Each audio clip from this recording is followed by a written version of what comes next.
Python programming के इस tutorial के अंदर, इस पर्टिकुलर वीडियो में आज हम बात करने वाले हैं बहुत ही इम्पोर्टेंट टॉपिक की, जो कि है वेरिएबल्स। वेरिएबल्स क्या होते हैं, क्या इनका यूज़ है, क्यों हमको ये यूज़ करने चाहिए, ये हम देखेंगे विद प्रैक्टिकल, इसको समझेंगे। उसके बाद हम देखेंगे डेटा टाइप्स क्या होते हैं पाइथन के अंदर, डेटा टाइप्स कितने तरीके के हैं, कैसे कैसे हम उनको यूज़ कर सकते हैं। उसके बाद कुछ एग्जांपल्स वेरिएबल्स और डेटा टाइप्स के। उसके बाद हम बात करेंगे टाइप कास्टिंग की। तो ये चार बहुत ही बेसिक और इम्पोर्टेंट टॉपिक्स हैं पाइथन प्रोग्रामिंग सीरीज़ के। तो मैं सीधा चलता हूँ अपने पाईचार्म की सॉफ्टवेयर पर, जो कि मैंने ऑलरेडी ओपन कर रखा है। और जो मैं आपको टिप की बात कर रहा था, देखिए कुछ इस तरीके से जब भी आप नेक्स्ट डे या नेक्स्ट टाइम क्लोज करने के बाद पाइथन, ये जो पाईचार्म है, आप इसको ओपन करेंगे तो ये कुछ इस तरीके से टिप ऑफ द डे आपको हर बार मिलेगा। You can edit the language injection. ये अपने फीचर्स को एक्सप्लेन करता है इन टिप्स के थ्रू कि कैसे आप इसको बेटर यूज़ कर सकते हैं पाईचार्म को। तो अगर आपको ये सही लगे तो आप इसको पढ़िए, देखिए, इम्प्लीमेंट करिए। बट मेरे को इसको नीड नहीं है, तो मैं इसको सिंपली क्लोज कर देता हूँ। और यहाँ तक हम कवर कर चुके हैं अपना। इसके बाद हम बात करते हैं आज जो नेक्स्ट टॉपिक है वेरिएबल्स की। सबसे पहले समझते हैं कि वेरिएबल आखिर होते क्या हैं, क्यों हमको इनकी ज़रूरत है, क्या इनका काम है। देखो, वेरिएबल का जनरल लैंग्वेज में, अगर जनरल भाषा में मैं बात करूं, तो वेरिएबल एक ऐसी चीज़ है जो कि एक वैल्यू को स्टोर करती है। फॉर एग्जांपल, आपके पास या घर में कहीं भी एक पानी की बोतल होगी। फॉर एग्जांपल, वो बोतल अभी खाली है। जब आपने उसमें पानी फिल किया तो बोतल जो है पानी से भर गई। तो वो बोतल क्या है? बोतल कुछ नहीं है, वो बोतल एक कंटेनर है। कंटेनर मतलब कि वो पानी को स्टोर करने के लिए यूज़ होती है। हो सकता है आप उसमें दूध करें, हो सकता है आप उसमें कुछ और स्टोर करें। तो जैसा जैसा आपके यूज उसको करेंगे वैसा ही वो बिहेव करेगी। यानी कि वो एक स्टोरेज मीडियम है, यानी कि जहाँ पे आप अपनी चीज़ों को उसके अंदर स्टोर कर रहे हो। ठीक इसी तरीके से प्रोग्रामिंग के अंदर, चाहे कोई भी प्रोग्रामिंग लैंग्वेज हो, पाइथन हो, सी हो, जावा हो, कोई भी लैंग्वेज हो, हर लैंग्वेज के अंदर वेरिएबल्स होते हैं। वेरिएबल्स का यूज़ इसलिए किया जाता है, मान के चलो मेरे को एक प्रोजेक्ट पे काम करना है और उस प्रोजेक्ट में मैं करीब करीब 4 से 5 हज़ार लाइन का कोड लिखने वाला हूँ। फॉर एग्जांपल, मैं जस्ट एग्जांपल के लिए ले रहा हूँ, बता रहा हूँ आपको। अब उस 5 हज़ार लाइन ऑफ कोड के अंदर एक ऐसा टर्म है जो मुझे 100 बार यूज़ करना है। कोई ऐसी लाइन है या कोई ऐसी लाइन ऑफ कोड है, फॉर एग्जांपल 2 लाइन का वो एक ऐसा कोड है जो 100 बार रिपीट होगा पूरे कोड के अंदर। तो आपको क्या लगता है कि क्या हम, या जो भी प्रोफेशनल है जो इस लैंग्वेज को यूज़ कर रहा है, प्रॉपर्ली उसको इम्प्लीमेंट कर रहा है, जो उससे चीज़ें, सॉल्यूशन, जो भी आउटपुट है वो निकाल के लेके आ रहा है, तो क्या हम इतना रिपीटेड और मैनुअल वर्क करते हैं इसके अंदर? इसका सीधा सा आंसर है नहीं। क्योंकि वही 2 लाइन मैं बार बार पूरे कोड में 100 बार नहीं लिखने वाला हूँ। उसका अल्टरनेट सॉल्यूशन, यानी कि दूसरा रास्ता ये है कि हम क्या करेंगे, जो हमें पता है कि ये 2 लाइन का कोड हमको 100 बार यूज़ करना और ये बार बार रिपीट होगा, तो उस कोड को हम एक वेरिएबल के अंदर स्टोर कर देते हैं। वो कैसे करते हैं ये प्रैक्टिकली मैं आपको बताऊंगा, बट अभी आप कॉन्सेप्ट को समझिए बस। तो वो जो 2 लाइन का कोड है वो मैंने एक वेरिएबल के अंदर स्टोर कर लिया, और जो वेरिएबल का सिंपल सा जो नाम है जो हम रखेंगे, आप कुछ भी नाम रख सकते हो, कुछ क्राइटेरियाज हैं उनको रीड आउट करिए। बाकी बेसिक है, जैसे हम, हमारा नाम, मेरा नाम रजत है, आपका नाम जो भी है, उस तरीके से सिंपली वेरिएबल का नाम आप रख सकते हैं। और उस छोटे से नेम को हम 100 बार यूज़ कर लेंगे। बजाय 2 लाइन का कोड लिखने के बार बार हमें सिंपली बस एक नाम लिखना है और काम हो जाएगा उसी से। तो कैसे करते हैं, चलिए प्रैक्टिकली आपको दिखाता हूँ। वेरिएबल के लिए कुछ नहीं, मैं सबसे पहले फॉर एग्जांपल मैं पहला ही अल्फ़ाबेट ले लेता हूँ ए। ये मैंने एक वेरिएबल ले लिया, ऑटोमेटिकली ये वेरिएबल बन गया। मैंने स्पेस दिया, इक्वल्स टू किया और यहाँ लिख दिया 2। जैसे ही मैंने 2 लिखा, अब ये क्या हुआ, ये एक वेरिएबल बन गया मेरा ए, और इसके अंदर मैंने एक वैल्यू स्टोर कर दी जो कि है 2। ठीक है, अब मैंने एंटर किया और यहाँ पे मैं प्रिंट कर देता हूँ। प्रिंट मुझे क्या करना है, मैं सिर्फ ए को प्रिंट करूँगा। यहाँ मैंने ए प्रिंट किया। उससे पहले मैं क्या करूँगा, मैं ऊपर वाला जो लाइन ऑफ कोड है इसको कर देता हूँ कमेंट आउट। अब ये देखिए, अभी मैंने सिंपल सा लिखा हुआ है, यहाँ मैं लिख देता हूँ दिस इज़ अ वेरिएबल। तो ये मेरा एक वेरिएबल हो गया और ये इसका आउटपुट आएगा। तो अब मैं इस कोड को रन करके देखता हूँ और देखते हैं कि क्या आउटपुट आता है। मैंने सिंपली यहाँ पे रन पे क्लिक किया और क्लिक करने के बाद आप यहाँ देख सकते हो मेरे पास आउटपुट आया है 2, जो कि मेरे वेरिएबल की वैल्यू है जो मैं यहाँ ले चुका हूँ। मैंने a=2 लिया था तो यहाँ 2 आया है। फॉर एग्जांपल अगर मैं यहाँ पे अपना नाम ले लेता हूँ RAJT, अगर अब मैं इसको रन करूँगा तो आप यहाँ देखिएगा ये हो जाएगा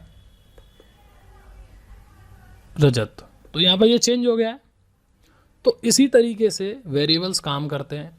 अब अगर इस a की वैल्यू को मुझे पूरे प्रोग्राम में, अगर 100 लाइन का भी कोड है मेरा, या 10 लाइन का, या 50 लाइन या 100 लाइन का कोड है, मेरे को अगर ये a कहीं भी यूज़ करना है तो मैं ये पूरा नाम रजत की बजाय मैं सिंपली हर जगह a लिख दूंगा। जैसे ही मैं a लिखूंगा, ये a का क्या मतलब है? a का मतलब ये है कि ये a जो है इसको रेफ़र कर रहा है और इस a के अंदर जो हमने वैल्यू फिल करी है वो ये है। आप यहाँ पर जो भी वैल्यू डालोगे वो यहाँ आ जाएगी। हमेशा जो वेरिएबल का नेम है जो हम डिफ़ाइन कर रहे हैं, डिफ़ाइन मतलब वेरिएबल को लिखना, वेरिएबल को नया जब हम वेरिएबल बनाते हैं तो उसको डिफ़ाइन करना बोलते हैं। तो जब भी हम वेरिएबल को डिफ़ाइन करते हैं तो वो हमेशा लेफ़्ट में आता है। जो भी आप वेरिएबल का नाम रखोगे, जो भी आप वेरिएबल डिफ़ाइन करोगे, ये हमारा लेफ़्ट में रहेगा, यानी कि इस तरफ। और इक्वल्स टू के अंदर हमेशा राइट हैंड साइड में आती है उसकी वैल्यू, जो भी आप वैल्यू उसके अंदर लिखना चाहते हो। तो ये बहुत ही बेसिक सिंपल सा कंसेप्ट है। प्रैक्टिकल एग्जाम्पल्स के साथ मैंने आपको बताया है कि क्या होता है वेरिएबल और कैसे हम इसका यूज़ करते हैं और क्या इसका यूज़ है। आगे आने वाले एडवांस्ड कोडों में आपको इसका इंपॉर्टेंस दिखेगी, बट अभी बेसिक के लिए आप सिंपली इस यहाँ तक कॉन्सेप्ट को समझिए कि वेरिएबल्स क्या होते हैं और क्यों इनका यूज़ है। अब सबसे पहले नेक्स्ट हम बात करते हैं डेटा टाइप्स की। क्या आखिर डेटा टाइप्स होते क्या हैं, कैसे ये काम करते हैं, वेरिएबल्स के अकॉर्डिंग ये क्यों है इम्पोर्टेंट है। डेटा टाइप्स का मतलब ये है कि हमारा डेटा किस तरीके का है। फॉर एग्जाम्पल जैसा मैंने आपने देखा था, ये मेरा वेरिएबल है a=2, मैंने यहाँ इसको लिख दिया 2। तो जब मैंने 2 लिखा तो ये हम सब जानते हैं 2 एक न्यूमेरिक वैल्यू है। 1 2 3 मैथ्स में हमने पढ़ा है कि ये न्यूमेरिक होता है इन नेचर। तो बाय डिफ़ॉल्ट इसका जो डेटा टाइप है इस वाले वेरिएबल का, ये होगा हमारा न्यूमेरिक या फिर इंटीजर। प्रोग्रामिंग लैंग्वेज की मैं अगर मैं बात करूं तो इसको बोलते हैं हम इंटीजर। ऐसे ही अगर मैंने जैसे अपना नाम लिखा है a=, रजत, तो ये जो मेरा डेटा टाइप है, जब भी हम सिंगल कोट या डबल कोट्स के अंदर कोई भी वैल्यू लिखते हैं वो वैल्यू होती है हमारी करेक्टर वैल्यू, क्योंकि करेक्टर वैल्यूज़ को ही कोट्स के अंदर लिखा जाता है प्रिंट कराने के लिए। तो ये जो हमारा है ये हमारी हो गई स्ट्रिंग। प्रोग्रामिंग लैंग्वेज में हम इसको बोलते हैं स्ट्रिंग और करेक्टर। आपकी रेफरेंस के लिए मैंने यहाँ करेक्टर लिखा है, बट प्रोग्रामिंग लैंग्वेज में हम इसको बोलते हैं इंटीजर। हालांकि ये और न्यूमेरिक कर देता हूँ मैं इधर ताकि क्लियर रहे।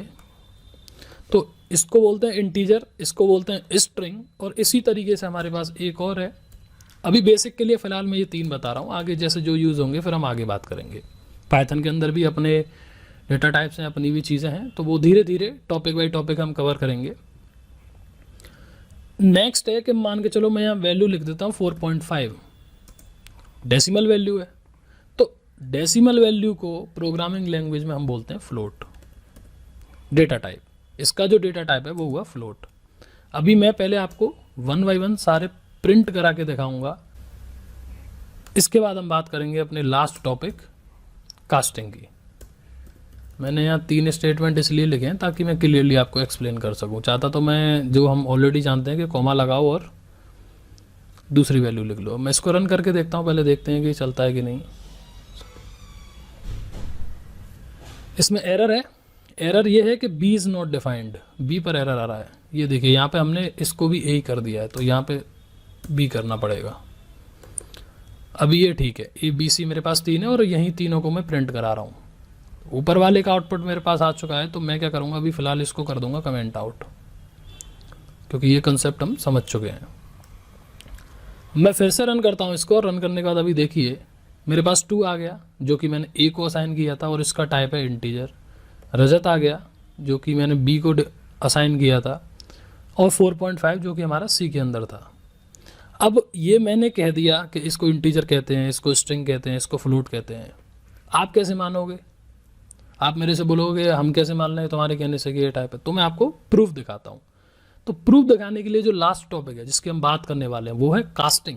कास्टिंग मतलब टाइप कास्टिंग, कि हम किस तरीके से इनका डेटा टाइप्स पता कर सकते हैं वेरिएबल्स का, और एक डेटा टाइप से दूसरे डेटा टाइप में हम कैसे इसको कन्वर्ट कर सकते हैं। बहुत ही सिंपल है, सिर्फ फोकस करिए और देखिए और प्रैक्टिकली करके देखिए।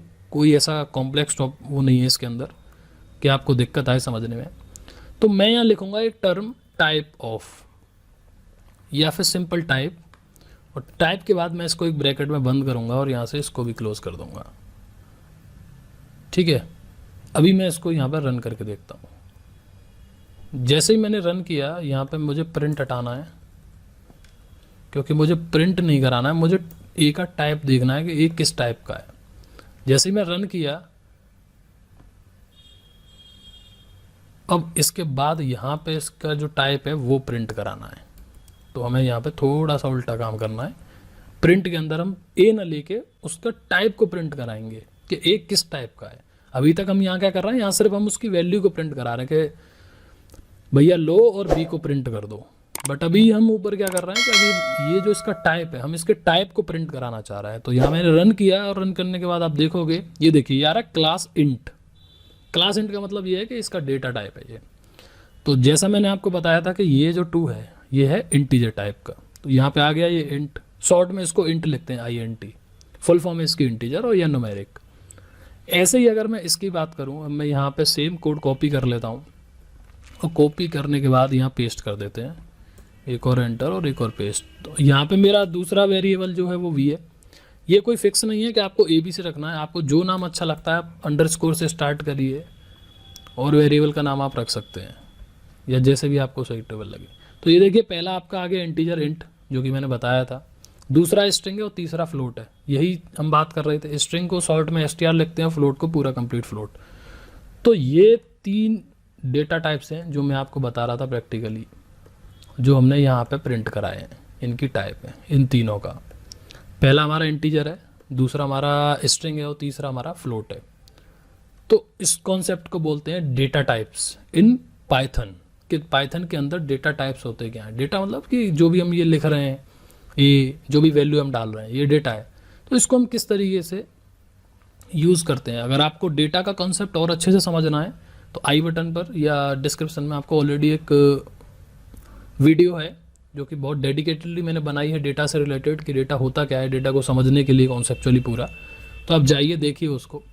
अब हम बात कर लेते हैं टाइप कास्टिंग की। टाइप कास्टिंग का मतलब ये है कि फॉर एग्जांपल अभी ए जो है मेरा वो एक इंटीजर है, मुझे इसको स्ट्रिंग बनाना है। मैं चाहता हूँ कि 2 को ही मैं स्ट्रिंग बना दूँ।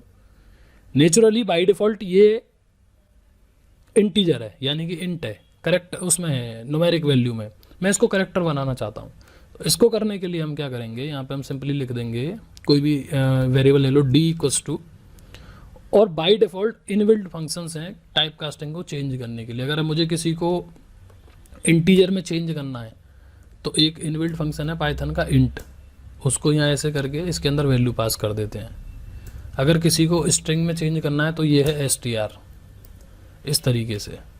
तो ये 2 हैं जो मैं भी आपको प्रैक्टिकली दिखाने वाला हूँ, ठीक है ना। अब जैसे ये हमारा क्या है, हम यहाँ पे पता है हमारा इंटीजर है, अब मुझे इसको स्ट्रिंग बनाना है। तो स्ट्रिंग बनाने के लिए क्या यूज़ करना है, STR।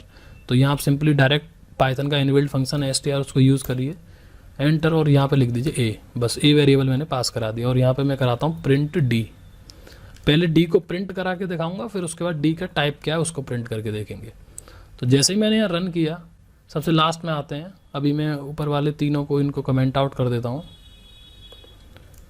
ताकि टॉपिक बाय टॉपिक चीज़ें हमारी समझ में आए और हम उनको यूज़ कर सकें। ओके, तो अब मैं इसको रन करता हूँ फिर से।